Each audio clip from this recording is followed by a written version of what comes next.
विकास विजय बबन काळे यांच्यातर्फे पूरग्रस्तांच्या करता आज सुनेत्रा पवार खासदारांचा वाढदिवस आहे। त्यांच्या निमित्तानं 50,000 रुपये मदत निधी मुख्यमंत्री सहाय्यता निधी करता धनादेश प्राप्त। कुठे धनादेश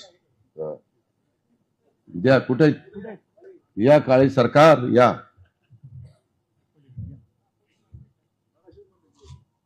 धरा, धन्यवाद। असंच कृपादृष्टी असून द्यावी। त्यांना आभाराचं पत्र द्या, रिसीट द्या।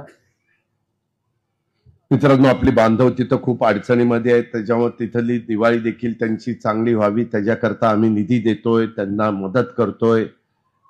जे काही 32,000 कोटीचं पॅकेज दिलंय त्याच्यामध्ये काही फराळ वगैरे पण काही सहकारी मित्रांना आमच्या पुणे मर्चंट व्यापारी असोसिएशन जे आहे त्यांनी पण मध्ये खूप मोठ्या प्रमाणावर 4-5 गाड्या भरून फराळाचं पाठवलं। सगळीकडे ते शक्य नाही पूर्ण, पण जेवढं शक्य असेल ते जे ते आपल्या आपल्या परीने करण्याचा प्रयत्न